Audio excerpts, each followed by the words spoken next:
What's up, everybody? So, Spider-Man had an interesting week last week with Spider Monday coming and going, and pre-sale tickets breaking the internet in more ways than one.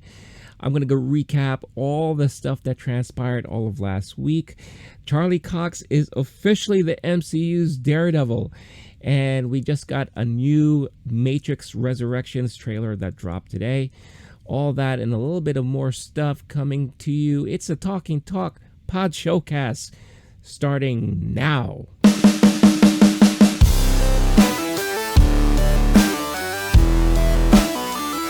Hey everybody, hope you are all doing well.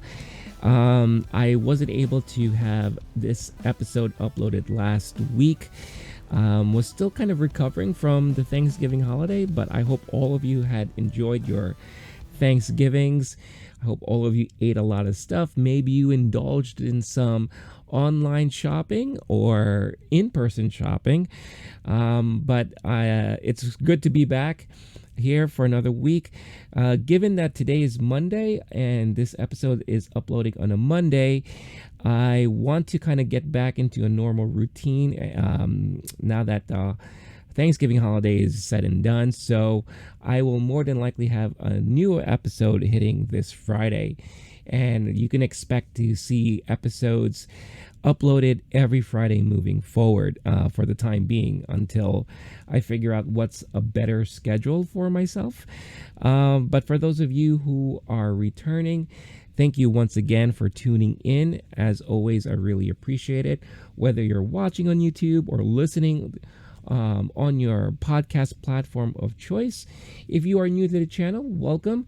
This is the Talking Talk Podshowcast, your unofficial pop culture weekly podcast where I talk about movies, streaming, collectibles, all the stuff in between, and I put my little spin on it. You can find episodes uploaded weekly on the Low Key Geek channel on YouTube, or if you prefer an audio version, you can find the Low Key Geek channel through your podcast platform of choice, like Apple Podcasts, Spotify, and what have you. So be sure to subscribe if you haven't done so already, and kind of tickle that little like button there to show that you appreciate the show, and it helps the channel grow, get more eyes on the channel, and actually it lets YouTube recommend more content like this if that is what you're into. And of course, don't forget for audio listeners to make sure to download the episodes every week. So once again, glad to be back and have you all on board and watching. So let's get into it. So last week we were already teased weeks before that Monday was going to be Spider Monday, and it's this big Spider-Man event. But the most important thing was that you were able to finally pre-order your ticket to go watch No Way Home when it comes out in a couple of weeks. So for myself, knowing how crazy this is going to be, because I'm telling you, the buzz around Spider-Man and this new movie has been through the roof all year, and especially the last couple of months with potential leaks coming out online on Twitter and all that stuff like that, all the speculation. Then we got the teaser trailers, and we're seeing finally what villains are going to be appearing in this movie, and all the speculation about is Andrew Garfield going to be in it, is Tobey Maguire going to be in it. But it looks like we do have Alfred Molina returning as Doc Ock. We have Jamie Foxx coming back as Electro, and William Dafoe coming back as Green Goblin, and all that. So the hype is real. So what I did was that I set a timer for myself for midnight Monday, so that I can log on to my AMC app and secure my ticket at least for the Thursday prior to the Friday opening day. I didn't realize that they were going to go on sale early, at least through the AMC app. I just was lucky enough to open it up 10 minutes prior to midnight, and that's when I saw tickets were available. So as soon as I did, I was put into a queue that I only had to wait for 4 minutes on, which wasn't that bad. But because the word was out that tickets were on sale, the minute I had a chance to finally reserve my seat and go through the checkout process, that's when things started to get a little sluggish. So I had to restart at least twice, but I was lucky enough to get my ticket. Now, if you were not one of the ones who were lucky enough to be on that early, anyone who tried to log in at midnight on the dot or a little bit after was greeted with a plethora of errors and, crazy queue lines. I went back to see if I could secure another ticket for Friday morning. I kind of like to see new movies at least twice to kind of get a feel, especially like a big movie like this. And I was greeted with a queue wait of 1 hour. And that's what majority of people were facing if they were going through the AMC app. Now, if they were going through Regal, they had issues about not even being able to go through the website itself. People using Fandango or Atom tickets and all that stuff like that. Same issues. Website not loading. At one point, Fandango even took down the ability to see selections for No Way Home on their website. And then they later on reintroduced it like 10 minutes after the fact. Tons of people refreshing, going through the process multiple times, not being able to secure tickets and all that. And at the same time, seats were selling out. So the hype is real. And everyone is dying to see this movie. This movie, out of all the movies that came out this year, I do strongly feel like this is the movie that's finally going to get the majority of the movie-going audience who went to see movies state of the world. It's going to get the majority of them back. At least that's what it feels like, because the inability to buy tickets and these issues kept going until the early morning of that month of the next day, Tuesday. So, and then we had reports about ticket sales breaking records. One outlet here reported that Fandango announced that the first day of pre-sales for No Way Home was a huge success. According to Fandango, the pre-sales are the best that they've seen since first day pre-sales of 2019's Avengers Endgame. And that movie had the biggest domestic opening of all time at 357.1 million, right?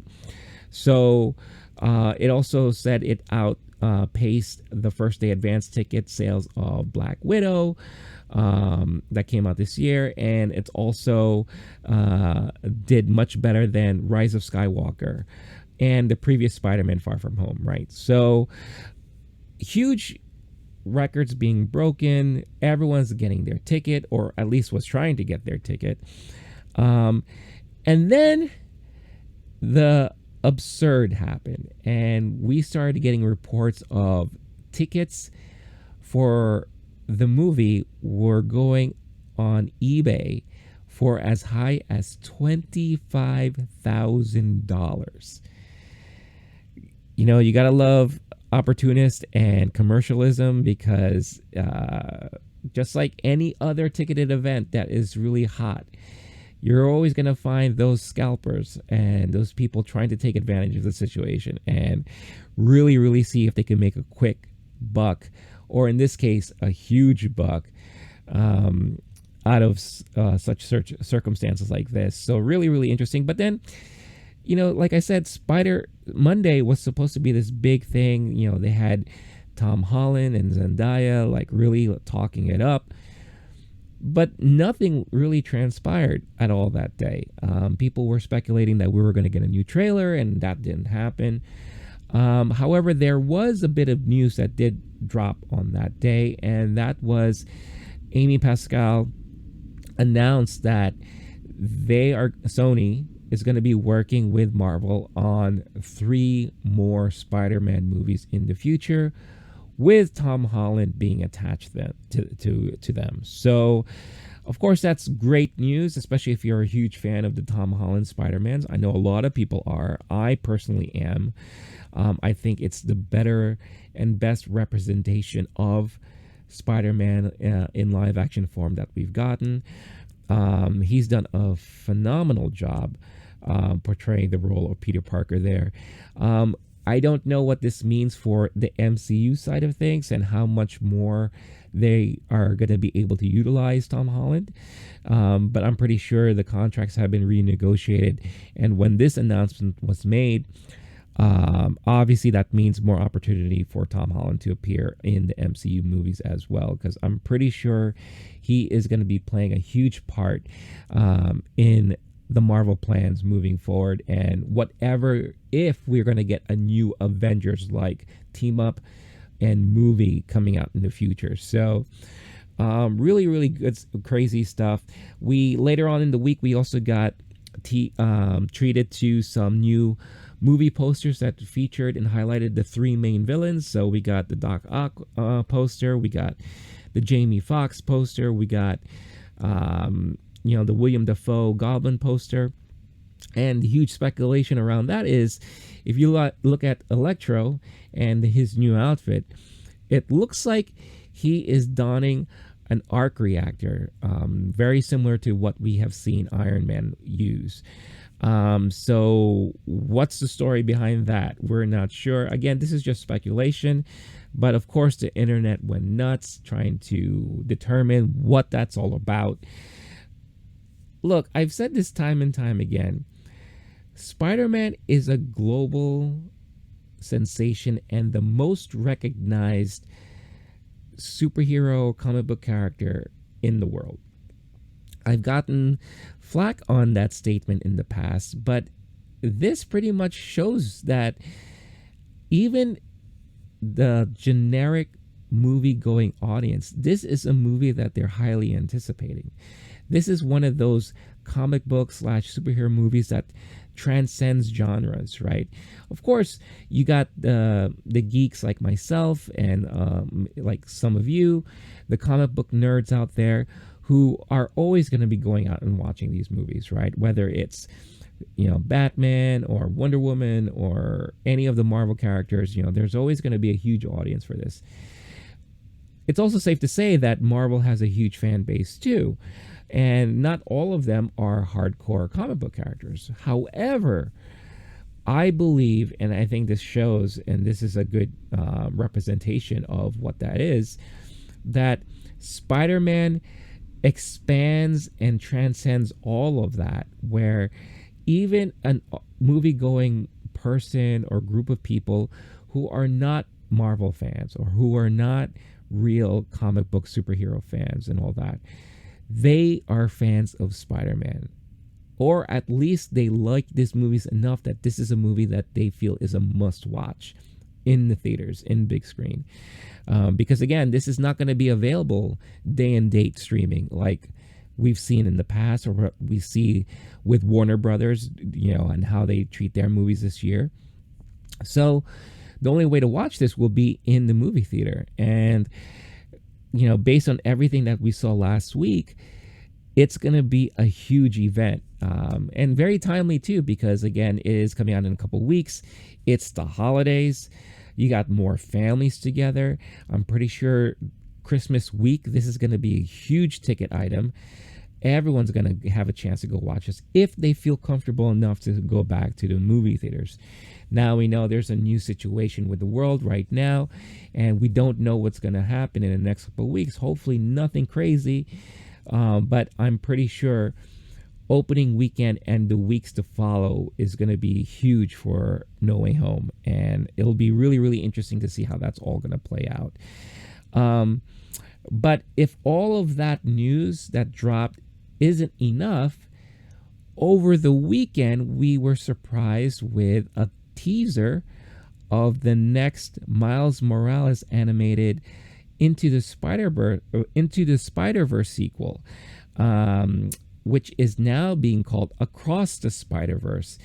And something that none of us were expecting, it's two parts. And we were teased with part one. And it was a nice little tease. You could see it on Twitter, and I'm sure you could see it on YouTube now. You get to see Miles, and it looks like he's in college now. So, and he does look older, which is great. It looks like he has grown up, and he gets visited by Spider-Gwen. And it looks like she wants him to follow her for some reason, and she has something to show. And then you get to see him going through this montage of like effects and scenery, and then he gets tackled by Spider-Man 2099, which is phenomenal and looks fantastic, and it's very, very exciting to see that happen. And obviously that's all we got, and we can't wait to see more. It has been confirmed that Oscar Isaac is going to be returning as the voice for Spider-Man 2099. We got teased about that a little bit at the end of Into the Spider-Verse, when that came out, and during like the whole post-credit scenes and all that. So really, really exciting stuff there. I am very curious what you guys think about all the Spider-Man related news that dropped last week. Were you guys able to secure your movie tickets if you're planning to watch it in the theater? Are you watching it opening weekend, or did you give yourself some time, like a week or so, to catch it later on? It's a tough situation because, especially how social media is these days, everyone's going to be talking about this movie, and it's going to be very, very difficult to avoid spoilers. And that's one of the reasons why I always try to watch movies during their preview nights, which is usually the Thursday prior to the Friday, or for something that comes out on a Wednesday, the Tuesday prior. Plus, it allows me time to watch it, gather my thoughts, and do my reviews on the channel and stuff like that. But let me know in the comments anything and your thoughts about anything that transpired last week about Spider-Man. What is something that got you really excited? What are your speculations for the new movie? Are we going to see Toby? Are we going to see Andrew Garfield? It's very interesting that all signs kind of point to yes, or at least everyone is speculating that that's the case, but yet we have not seen anything as of yet, which could be a very smart move on Sony's part, because regardless, they're getting butts in seats there, right? So people are dying to watch this movie. So yeah, I'm very curious to hear what all of you think about all of that. Today, well, actually, this news actually dropped yesterday on Sunday. Kevin Feige, head honcho there at the MCU, movie division and all that stuff like that, the orchestrator, the strategist, the gatekeeper for all the phases of the MCU and everything like that, he finally confirmed through an interview that Charlie Cox is indeed the MCU's Daredevil. So whenever they decide to bring Daredevil back, in what form, in what movie, maybe a TV series or what have you, Charlie Cox is the man. And that made me extremely, extremely excited and very happy, especially for Charlie, because he has always been, campaigning for himself to reprise the role of Daredevil. I was a huge fan of the Netflix series, even though some parts of, season 3 weren't that great. But you can't deny that Charlie was an amazing Daredevil, very gritty, and he really, really worked hard in portraying Matt Murdock the way that he felt Matt should have been portrayed, and kind of, to be honest, the way we wanted to see Matt on the big screen or the little screen, because this was on Netflix. But it would be very exciting to see Daredevil show up in some form of capacity, whether it's a movie or a Disney Plus show. If they're going to stick to the gritty Daredevil style like we saw on Netflix. Maybe this is something we'll see on Hulu, because we know Disney Plus, they don't really show like R-rated content there. So regardless, it is very exciting and very timely too, because without giving away anything, we were teased with something special in the new Hawkeye TV series and the latest episode that dropped last week. And it kind of has a brief moment where there's a little tie-in within the Daredevil universe there. And that's all I'm going to say. But you can stay tuned to the channel, because I will be doing a mid-season review of the series so far, because we're 3 episodes in. We have 3 more to go. But what I'll say right now is that I am really digging this show. And again, I'm a little biased because I am a huge fan of Hawkeye. Have always been. He's one of my all-time favorite Marvel characters. You got trick arrows galore all throughout this latest episode. So I was extremely, extremely excited and really thrilled. And it really picked it up. It really took it to a next level, episode 3. A lot of people were kind of worried and concerned because the first 2 episodes were, for the most part, lackluster, right? Maybe a little dragging, not that exciting, very heavy on story and dialogue and all that, not a lot of action. Well, they surely made up for it in this episode. So I'm digging it. I'm curious what you guys think about it, so let me know in the comments as well. But what do you guys feel about this news about Charlie Cox being the MCU's Daredevil? I think a lot of us were hoping that this was going to be the case. Who's next, right? Are we going to get, Punisher? There have been some reports about interviews with John Bernthal stating that the only way he'll come back as the Punisher is if they really truly stick to the Punisher's story, and feel.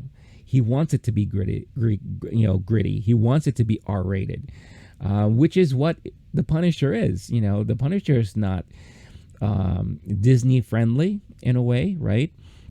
But it would be great to see John bring back the Punisher, because I think he did a phenomenal job with the role, and I've been wanting to see more of it. And I kind of want, not redemption, but I definitely want to see more of that gritty side of the Punisher, because the last season we got on Netflix, it was a little cheesy, especially with the whole, him looking after the young girl and all that stuff like that. It's just something that they tend to do sometimes in these shows or movies, that kind of gives a vulnerability to the main hero, right? And that's not really the Punisher. That's not Frank Castle. That's not, at least that's not what we want to see when it comes to Frank Castle and the Punisher portrayed on the screen. But yeah, now with this news, are they going to look into bringing back other people? Like, are we going to get Jessica Jones back? Are we going to get, the actress that portrayed her back? Her name is escaping me right now, but she too did a really great job. Luke Cage, what's going to happen with that? Is that something that we're going to see him return, into the MCU? Iron Fist, I'm good if we don't see that anymore. Besides, we have Shang-Chi. I don't think we need Iron Fist anymore, right? But we know we're getting Blade. So I think knowing that Daredevil is a huge character that the MCU has in mind and Kevin Feige has in mind, so more than likely we could possibly see some sort of team ups, maybe with Daredevil and Blade. With the stuff that kind of transpired at the end of Eternals, more possibilities probably there. And not for nothing, Daredevil has teamed up with Spider-Man quite a bit. So could we potentially see Tom Holland and Charlie Cox team up together? who's to know, who's to say, but it's very exciting, very very exciting. So yeah, very very good news, and I can't wait to see what's going to come out of all this. So let me know again what all of you think about the news. Before I continue on with the other topics I wanted to talk about, are you like me? Do you love coffee? Prior to me recording this, I had like at least 3 cups of coffee, but I can't seem to get through my day without coffee, and I'm sure a lot of you are the same way. But it's always hard to figure out what's a good coffee to get, especially if you're, brewing it yourself at home. So many options, and you never know what's, the right one for you. And if you're kind of, conscious about nutrition and you're trying to be a little bit more cleaner, what coffee brand is the best for you when it comes to that? And I'm happy to say that I have partnered up with Bulletproof Coffee. Bulletproof Coffee is one of my favorite coffees. I drink Bulletproof daily. And it's one of those coffees that when I first started drinking it, I felt like I wasn't drinking other coffees that I've had before. I used to be a big Starbucks drinker. I used to get, other coffees like Javalia and all that stuff like that. But with Bulletproof, whenever I drink that coffee, it feels refreshing in a way. I feel more energized because I don't feel like weighted down. Plus, the taste feels more clean. And that's because Bulletproof coffee is clean coffee. And then what does that mean? So when I say clean coffee, you really taste the difference because Bulletproof goes through kind of like this special 6-step washing and drying process. And why is that important? Well, that means it gets rid of all the chemicals and toxins that other beans may be exposed to, especially during the curation process and the picking process and all that. And other brands may still have a lot of that because they don't really spend that much time in cleansing it, right? But Bulletproof, they make sure they do all of that. On top of that, all of their beans are fully tested to make sure that there's no additional toxins that maybe slip through the cracks. So to ensure that you are getting the cleanest and purest form of the beans with their coffee. Plus, another big plus when it comes to Bulletproof is that the beans are all purchased from Rainforest Alliance certified farms. And that just means that these farms are fully sustainable with their operations, meaning the quality of your coffee is always going to be top notch. If you're not sure what to select when it comes to Bulletproof coffee, they have a lot of selections, and they even have a unique starter pack that gives you a sampling of what to try when it comes to Bulletproof. And because I have teamed up with Bulletproof, I have a special offer for all of you, those of you who are wanting to try it out for the first time yourself. If you click on the link in the description and you use the discount code LowKeyGeek, all one word, capital, all caps. So that is LowKeyGeek, again, one word, all caps. You can get 10% off your order. And this is going to be available to only the first 15 people who act now and order your sample pack or anything else that you find that you may want to try through the Bulletproof Coffee website. So once again, check out the link in the description and don't forget to use discount code LowKeyGeek, all one word and all caps, to get your 10% discount.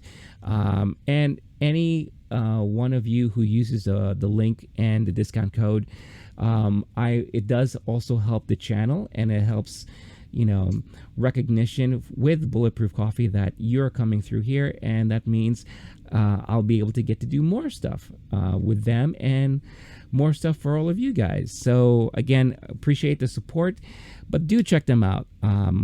I am not joking when I say that Bulletproof Coffee is indeed one of my favorite coffees, and I drink it all the time. So I'm curious to see what you think about it when you all give it a shot. So check it out. All right.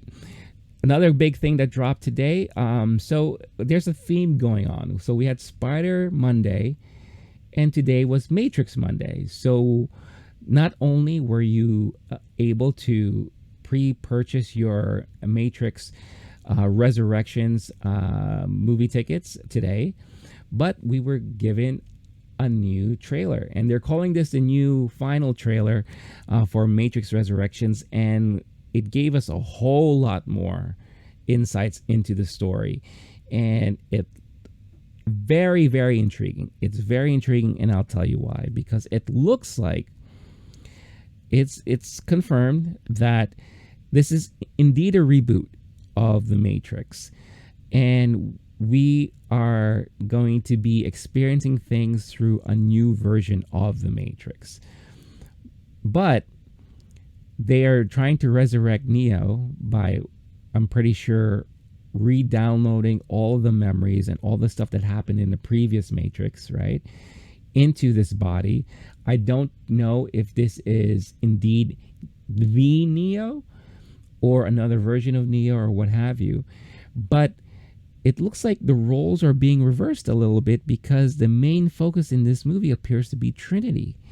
And if you remember the original Matrix, Trinity was tasked to really rescue Neo and get him out of it, because he is the chosen one. Now it looks like Neo is doing that for Trinity. And it even is mentioned in the trailer that, she did this for me. Now it's my turn to do this for her. As he's starting to recollect all the events that happened in the previous Matrix. And you see him going through, looking at old clips, memory clips and all that. You see him starting to recognize things. He's saying things like, I've seen this before, I've been here before and all that. Really crazy stuff happening. And I was a little hesitant about my excitement, because again, the last two movies that came out within the franchise weren't that great. The second one was okay, but the third one really did it for me. Like, as far as like, not that great, and it made the story more confusing than it should have been. Now, when you watch it multiple times, you get to understand more and more of it, but nothing beats the original Matrix story-wise. Kind of how it affected the culture at the time, the pop culture at the time. It was a very unique movie-going experience, and not something that any of us were really expecting. I am so curious if this is going to be able to recapture that type of charm, that type of thrill that we got from watching the original movie. I wonder how much references they're going to make to the sequels, or like the Animatrix and stuff like that. What more are we going to learn from the lore within this universe, within this world? But just looking at the trailer, it seems very, very intriguing, and I am now pretty excited about it. Like I said, it's so interesting how they're kind of spinning it, and it looks like they're kind of repeating beats from the original Matrix. We have a new Agent Smith, but it seems like a lot of the things that we saw Agent Smith do in the original might be repeated here, just because we're now in a newer version of the Matrix. The steps that Neo has to take, or that Trinity had to take, looks like Neo has to go take these steps now. It's so intriguing, and they did a really good job in the trailer to kind of mirror the events that happened in the original Matrix to what is to be happening in this new version. So really, really, and it was pretty long too. It was like just under 3 minutes, I believe, or just hitting the 3-minute mark.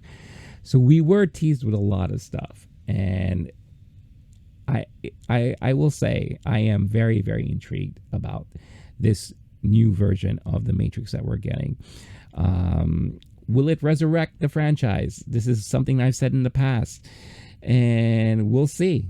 We'll see. I mean, it's so easy to get hyped up just by the trailer, but there's a reason why people make it, a profession. People are paid to wow us with these trailers, right? So, and in the past, we've been fooled by trailers too, like something that looks very exciting and very enticing. And then it turns out that the movie wasn't that great. But I hope that's not the case here, because again, it would be really, really nice to see the Matrix reboot itself, and potentially maybe we can get more content within this lore, within this universe.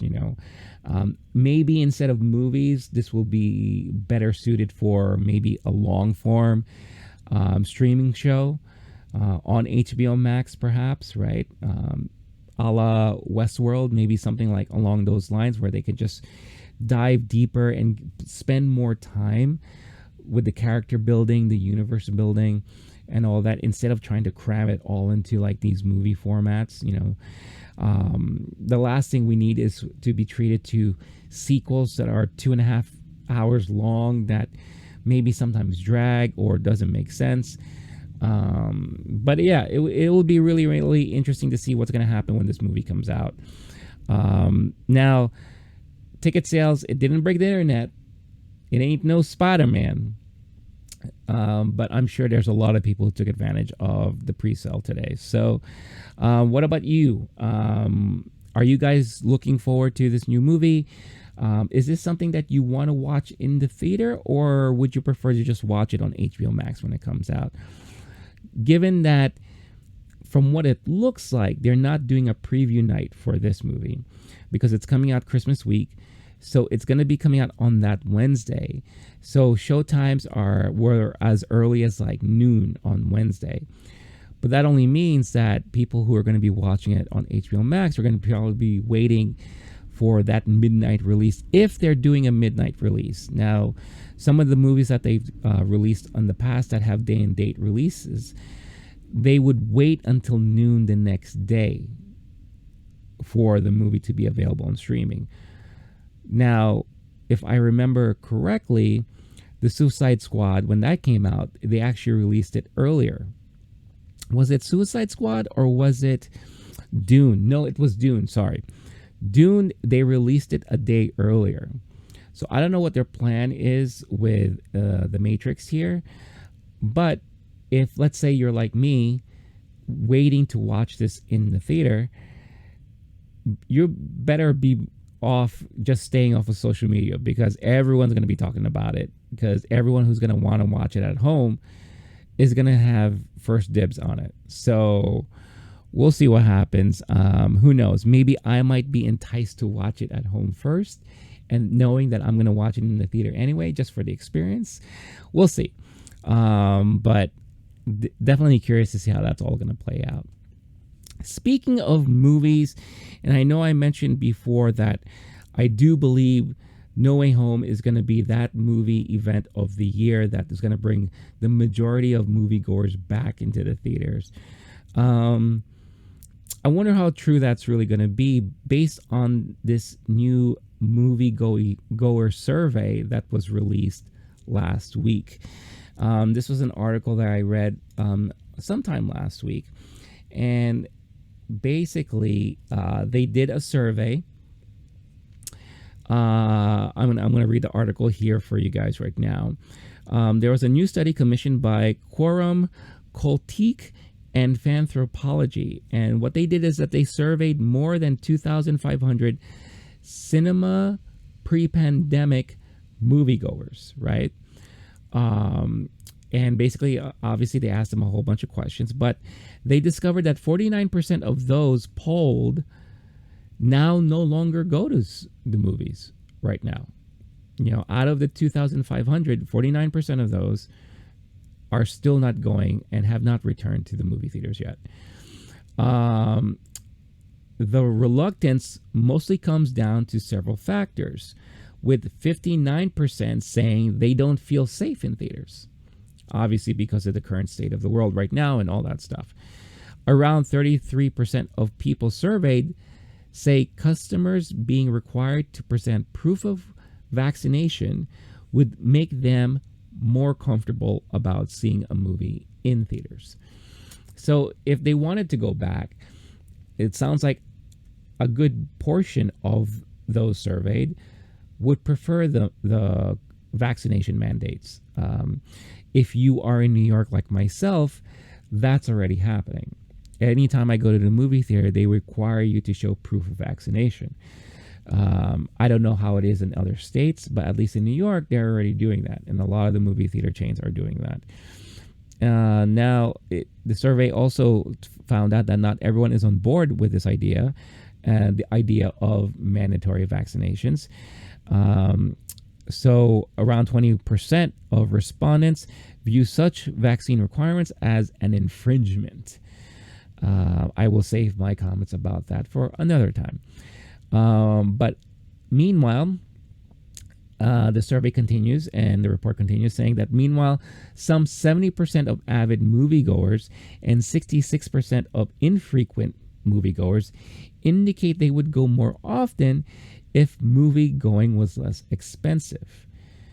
In addition, 65% complain that buying snacks at cinemas is also too expensive.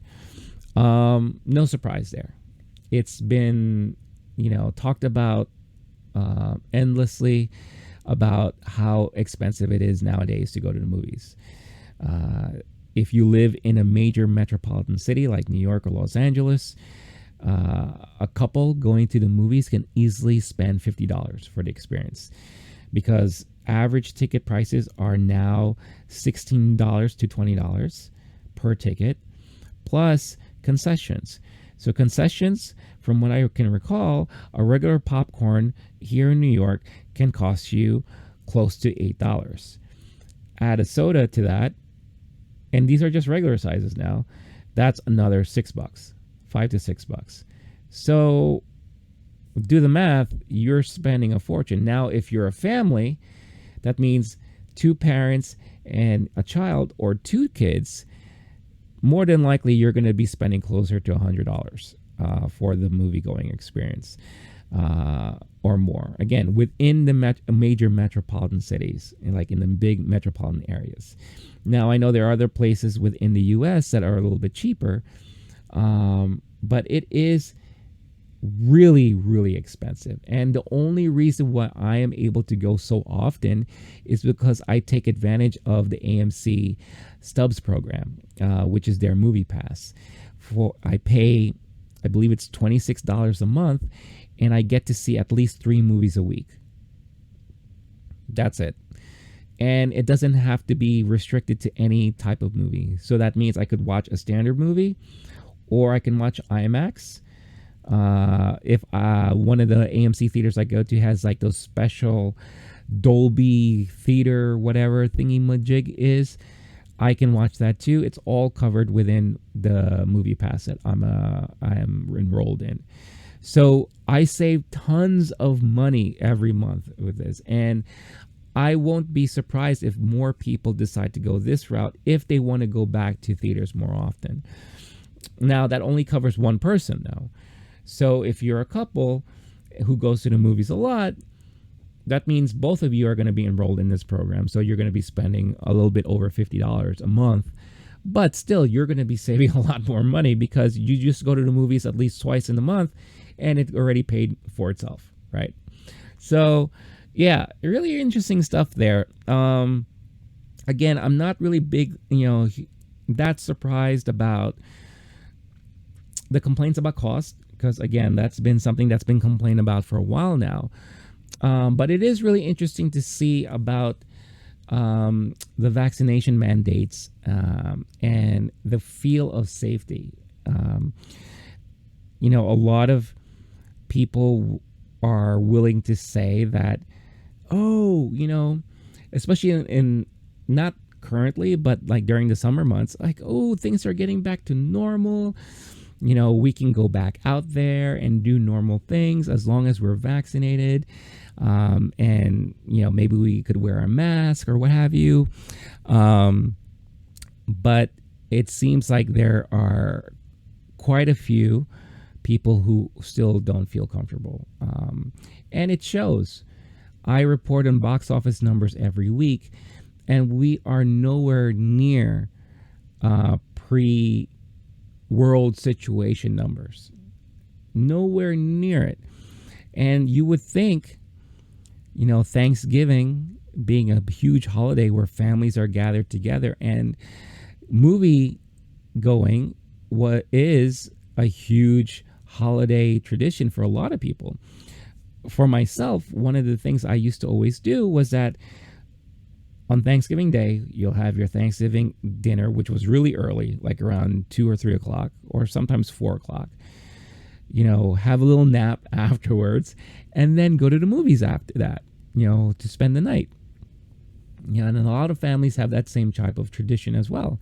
And most people who are off the following Friday maybe will partake in some Black Friday shopping or not and go to the movies, right? But with the box office results that happened during Thanksgiving week, it wasn't huge. It was decent. And for the numbers that we've been seeing for the last year, it wasn't that bad. It was comparable to some of the bigger opening weekends, but it's not that holiday opening that we are very much accustomed to see prior to all of this stuff. So, again, it shouldn't be a big surprise because we are seeing the results from the numbers every week. So really, really interesting stuff. I'm curious, out of all of you watching or listening, how many of you have gone back to the movies? Have watched a movie or several movies in the theater. How many of you have done that already? And for those of you who have not, what is it that will make you feel most comfortable in going back? Again, I mentioned Spider-Man, is going to be a huge opportunity for a lot of people to want to go back. What is it that is going to be that nail in the coffin for you to be like, yep, now I feel like I can go back. Now is the time. I'm very curious to hear the thoughts from all of you. Again, you could leave all that in the comments. Engage in conversation. I love talking to all of you, and I'm very, very curious to hear your thoughts about all of this stuff and the survey that was held there. Moving on, the last bit of news I wanted to talk about was kind of a big surprise, to be honest with you, but a pleasant and welcoming surprise. So Sony is looking to finalize a new subscription platform revamp, more than likely to finally compete with Microsoft Game Pass, with the Xbox Game Pass. You may have heard me say time and time again that I do feel like the Game Pass for Microsoft and Xbox is the best value for the budget-conscious gamer out there, if you have an Xbox. But if you also have a PC and you are a PC gamer, still, it's one of the best values for that type of gaming. Plus, they have several titles that release on launch, day one launch, through the Game Pass, saving gamers tons of money, like myself. This week alone, the new Halo Infinite, will be available on Game Pass, day one launch.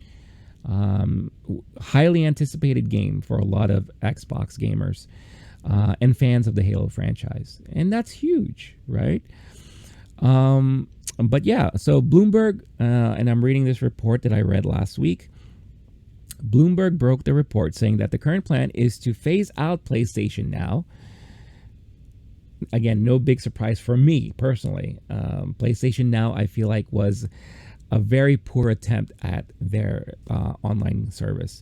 But phase out PlayStation Now and combining that cloud-based gaming service with the monthly free game offerings from PlayStation Plus, all under the new PlayStation Plus brand. According to internal Sony documents, a monthly fee for this new subscription, codenamed Spartacus, interesting name there, will provide players with unlimited access to a library of both modern and classic games. Now, here's where it gets interesting. So, it looks like they're going to be working on tiering this service, and there'll be 3 tiers available. 3 tiers. Kind of like Game Pass, because, there is the Game Pass and Ultimate. Game Pass Ultimate, right? Game Pass Ultimate is pretty much their God tier subscription service, and that allows you to play all the games, download as much as you want, plus it offers and combines their own cloud gaming that is currently in beta. So just like Game Pass, there will be tiers depending upon your spending level. Tier 1 will essentially be the same as the current PlayStation Plus service. So right now, PlayStation Plus, you pay a monthly or yearly fee. I believe the yearly fee is around $50. And this gives you access to monthly game offerings for free that you can download. And once you claim it, it's forever in your library as long as you are a PlayStation Plus member. Pretty decent service, and it gives you access to, random games. The thing is, you never know what is going to be offered until the month starts. And along with that, you also get discounts, special PlayStation Plus discounts on game purchases, add-ons, all that stuff like that. Tier 2 will add a library of PlayStation 4 and eventually PlayStation 5 games.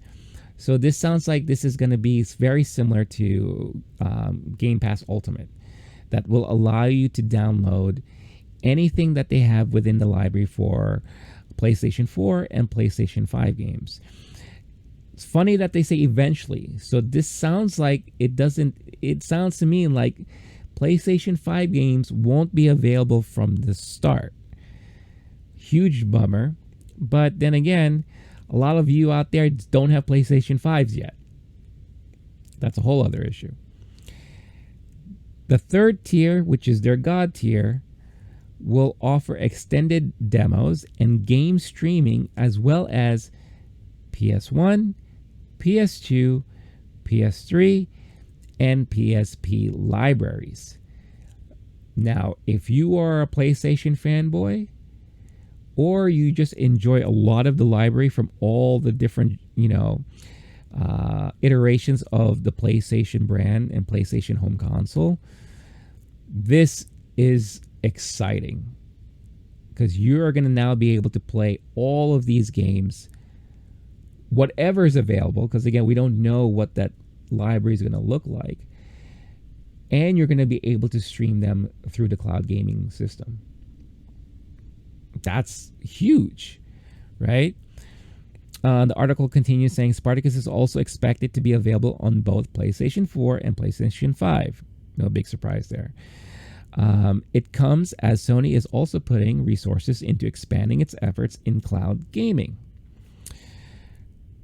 So, really, really interesting stuff there. Now, the only question left to answer is how much is this going to be? Now, if you caught a previous episode of the podcast, recently Nintendo announced their upgrade to their Nintendo Online service. It's Nintendo Online Plus Expansion, stupid name, for an additional monthly fee or yearly fee, depending on how long you subscribe for.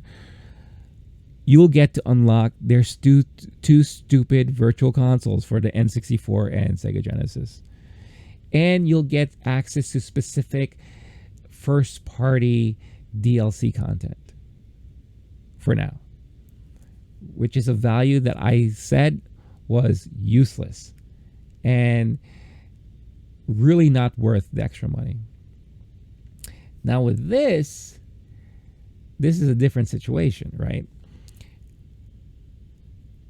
Tier 2 sounds like is a tier that I would love to experience and love to really learn more about, because, like I said, it sounds more like Game Pass Ultimate, where you get to play and potentially stream unless that's only God tier level, PlayStation 4 and PlayStation 5 games.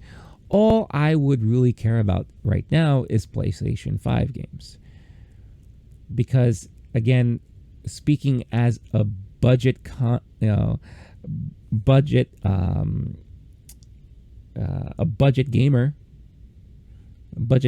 conscious gamer, especially if I want to enjoy next gen gaming, that would be the tier that I would be really more interested in. Now, don't get me wrong, the God tier level, tier 3, sounds amazing. You'll have access to the full PlayStation library, but again, I don't know what that means because we don't know yet what's going to be included in all of those specific libraries, right? But it all boils down to price. So it'll really be interesting to see how much this is going to cost. But if they can pull this off, then this could be a huge contender with Xbox Game Pass. But I am not holding my breath. Why? Because like I mentioned before, PlayStation Now was a huge disappointment for me personally.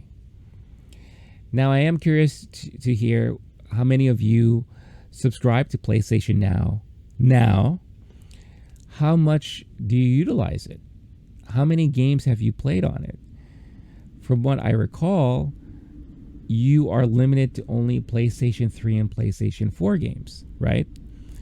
And not a full library either of each. So I'm curious.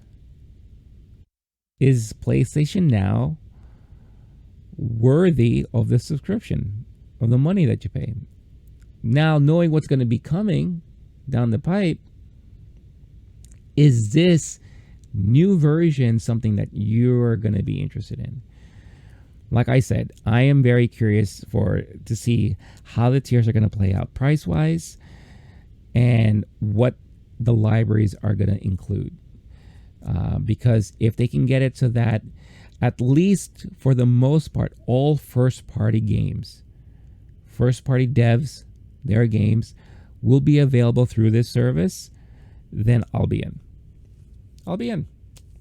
You know, not all Xbox games are available on Game Pass because, again, it depends on the kind of deals they have with the developers, with the studios. But at the very least, all first-party Xbox games and dev houses, their games are all available right now, currently, on Game Pass. Which is huge because, for example, like when Bethesda became exclusive to Xbox, all of their games were available immediately. You know, Xbox teamed up with EA Play, so you do have to wait a little bit for those titles to be available, but still, you'll get it. So I am very, very curious to see what's going to happen here, and just to see how it's going to be executed. You know, I am curious to see what fine-tunements or fine-tuning they're going to make to their Xbox, to their cloud gaming, right? Because I have experienced their cloud gaming once on the PlayStation 4. And I remember I was playing Guacamelee, a really fun game. If you haven't tried it yet, I highly recommend it. And that was the first game that I tried through the cloud service. And for the most part, it was a pretty good experience. But there were moments where I had some lag. Things didn't load right away. I did experience some timeouts and crashes. Right now, I have not tested out the cloud gaming service on Xbox. I will in the coming weeks. I'm actually planning to test it with Halo Infinite to see how that's going to play out. So stay tuned to the channel there because I'm probably going to do a nice little video review, write-up about my experience there. But Game Pass has been a breeze. I love the fact that for a new title that's coming out, you get to pre-install it in your system so that on the day launch, you don't have to worry about it anymore. And I have I have had no bad experiences with any games that I've downloaded through that service. But I am curious to see how the cloud gaming works and how well that's been put together. So if you've experienced it, let me know your experience with it. I do have a couple of friends who've tried it. I've tried playing Xbox games through their cloud service on my phone, and that experience was actually pretty good, to my surprise. Granted, I was only playing NBA 2K, but I really did not experience any kind of lag. Now, I was also connected to my home Wi-Fi, so I guess it's also going to be dependent on your Wi-Fi connection or what have you. But I was still pretty much surprised with how well that experience was, how good and seamless, so to speak, the experience was. So if they can get it to those levels, that would be phenomenal, right? But yeah, I'm curious to hear what you guys think about it. So again, let me know in the comments. So that's it, guys. That is the episode for today. I will start bidding you adieu. But again, thank you for tuning in and watching. Those of you who are returning, always appreciate your support, your continued support. Huge milestone, as I mentioned last time, on the YouTube channel, and it looks like it just keeps growing. So do spread the word. Let people know who are interested into pop culture, movies, gaming, all that stuff like that. Let them know about the Low Key Geek channel, and let them know about the Talking Talk Podshowcast. And for those audio listeners, again, I appreciate all of you. For those of you new, I hope you get to stick around and you hang out with us for future episodes and iterations. Again, don't forget to hit that subscribe button, punch that like in the mouth. Let YouTube know that you appreciate this video and you want to see more of it. And if you're starting off the week off well, or maybe not so well and things are getting you down, don't forget, take a step back, allow some free time for yourself, and wind down by reading a book, playing your favorite game, or watching a favorite movie of yours, because nothing is more important than your own mental health. And as always, stay cool, stay classy, and stay safe.